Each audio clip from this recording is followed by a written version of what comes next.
Hello and welcome back to Dramageddon 3.0. Shane Dawson is being called out yet again for things that have resurfaced from his past. Nightmares, what are they about? Mine are always about somebody breaking into my house and taking my computer. But then it always scares me because I'm like, if somebody stole my computer, you know how much blackmail it would have on me? I mean, the fact that I haven't been on to catch a predator yet is like a miracle. However, this time it's not videos that have been leaked. Alleged victims from his past are now speaking out about their weird experiences and encounters that they'd had with him. So after a Twitter user had dug up lots of videos and evidence of Shane Dawson's past and leaked it all over Twitter in a thread, You are all my Valentine. Fake breath. Dripping with magic. An angel singing.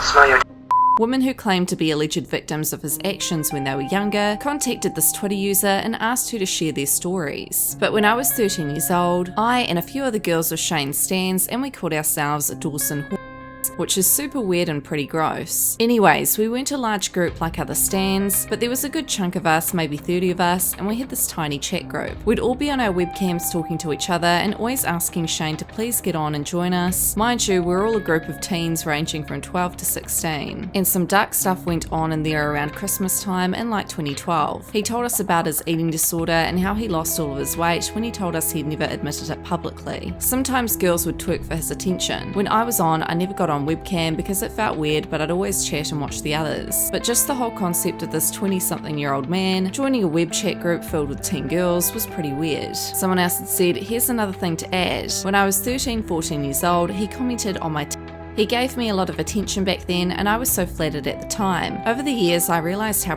and creepy he was, and the fact that he would video chat constantly with me and so many underage girls says a lot. Someone else had said, I saw your thread about Shane Dawson and I wanted to let you know about a website called Tiny Chat. Shane Dawson talked to young teenagers on there, including me. He would low-key ignore you unless you did something crazy like twerking. I was 11 and I remember learning how to twerk, so that way when he joined our group chat he would notice me. When I did, he said something along the lines of, yes, shake that little up.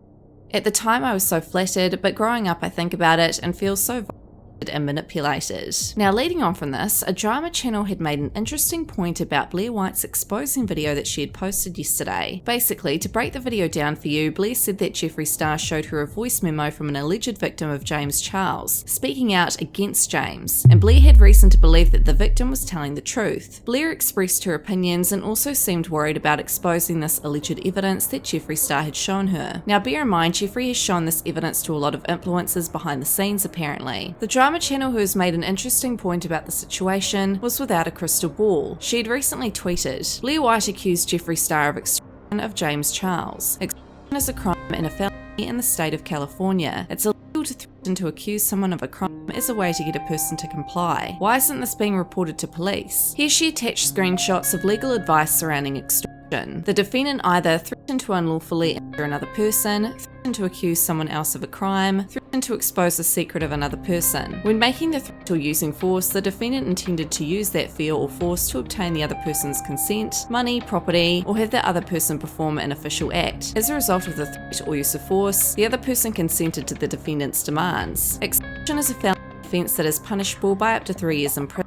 If the defendant has made extortion demands but the victim never complied or consented, he or she can be charged with attempted extortion. Attempted extortion is a wobbler offence that can be filled as either a felony or a misdemeanor. So ultimately, if Jeffree Star is claiming to have evidence of a crime that James has allegedly committed, but hasn't reported it to the police and instead it uses it as blackmail against James Charles, this could result in multiple legal issues for Jeffree as previously discussed. Not only that, but it also suggests that this voice memo might not be credible, because why would he be hiding it from the public if he wants to expose James so much? So a conspiracy that's arising online is that Jeffree is using influencers as his puppets to orchestrate the narrative that James is a predator, to shift the negative attention online off himself. Jeffree, as we all know, has a much worse history than James, being that there's all this evidence surrounding Jeffree's past of him being an alleged creep, and there's only one alleged voice note where an alleged victim spoke out about James, and Blair White is apparently standing by this evidence. So overall, there's not much evidence on James Charles. Meanwhile, there's literally video clips of Jeffree's past. Blair White literally doesn't know how to feel at the moment after her video went live. She feels that she's done the right thing, but at the same time, she literally literally broke down and started crying on her Instagram story.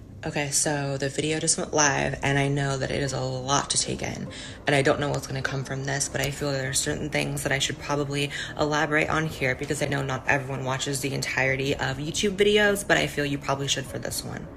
I just want to say that I see everyone sending me messages asking me to address the Shane stuff, particularly the clip justifying pedophilia, etc., and I understand that it's something that I need to 100% address.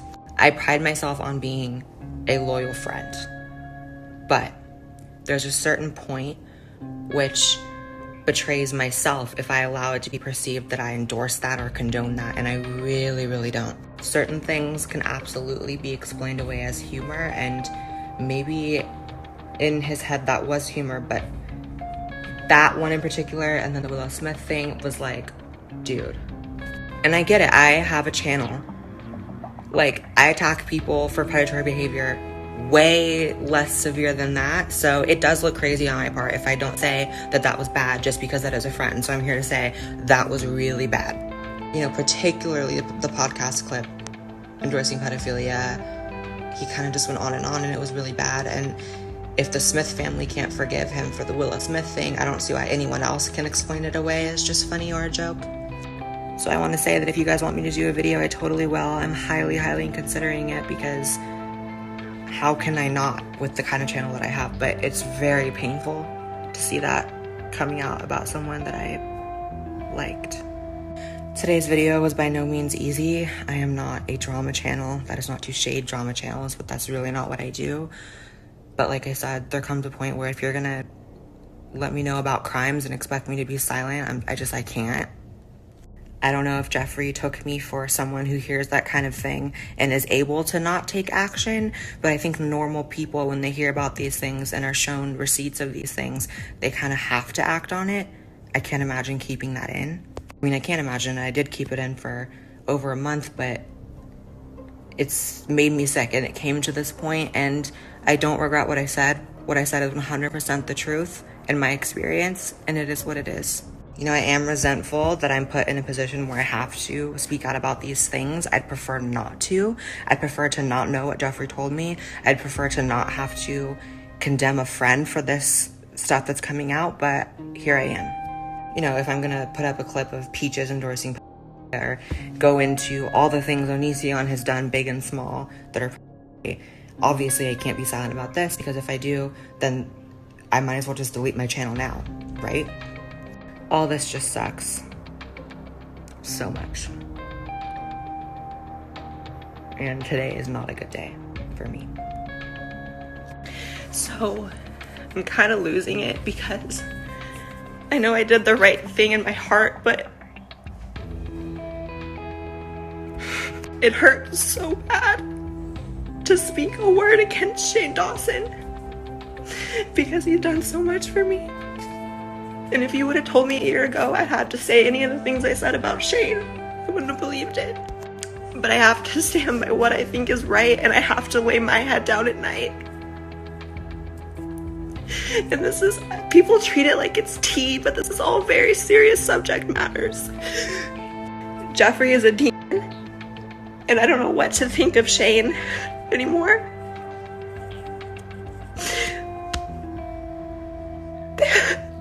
I don't have very many friends. I always joke about that, but it's for real. And there's nothing that puts a knife in my heart more than having to say a bad word about a friend, but Blair had also said in her Instagram story that her exposing video wasn't monetized, and then she said this: "A lot of people are reaching out to me behind the scenes right now, confirming everything I said is true and giving me even more details. I'm getting the impression that a lot of this was common knowledge among many influencers, celebs for some time, but no one has said it. Not saying they were wrong for being silent. I don't judge anyone's fear in getting involved in this dumpster fire. What are going to be the legal consequences for all parties involved in this heavy situation? Let me know your thoughts in the comments."